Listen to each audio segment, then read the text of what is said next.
In this video, I'm going to demonstrate how to replace the carriage of a Genie screw drive garage door opener. Ours unfortunately broke and needed replacement. The carriage is this black component here. This is the replacement part I ordered online, and I'm going to show you step by step how to replace it. It's a pretty simple procedure. All right, so step one here is basically we're going to remove the original one. So this looks pretty straightforward here. Basically, in our garage, there's a gap here, which is great because basically if this thing is unlatched, if it's latched, it won't move. If it's unlatched, it moves freely. You'll just take this and you'll slide it all the way off and out it comes. And the next thing I like to do is visually compare the old part with the new part. So this is the old part and that's the bottom, and then this is the new part and that's the bottom. And that's how they look side to side, and the top. So these things, they look like they're the same. Same component, same part. And that's great. And I'm going to need to move the rope from the old part to the new part. Okay, I've removed the rope off of the other one. We're going to go ahead and just tie this up on here.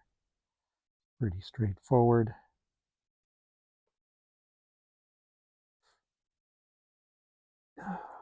Seems good.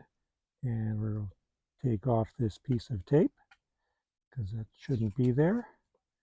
And the last thing was, you notice that this this old part here, it had a lot of grease on it. The new part doesn't, and I do have a grease tube, and I'm gonna go ahead and grease this as well. Need to be kind of careful. The grease gets on everything. Oh.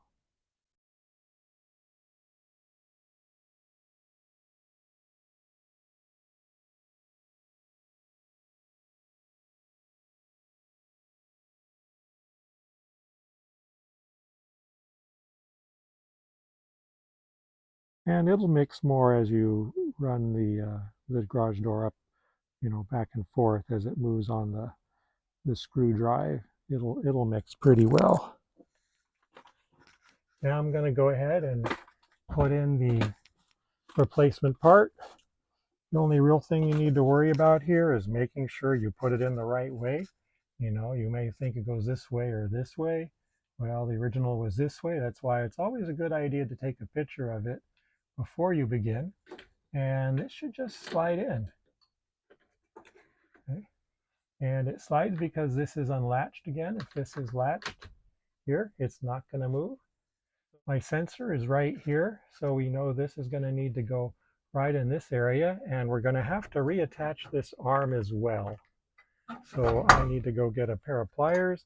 There's a cotter pin that needs to be removed in order to reattach the arm.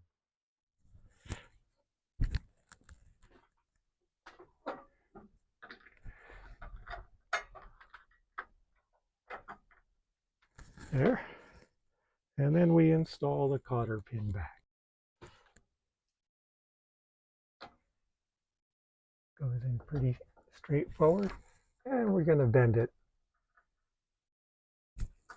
There we go. So that isn't going anywhere. That's going to stay in there. All right, so this is connected. And the last thing, of course, is to latch it to make sure we're connected to the screw drive. And then we test it out.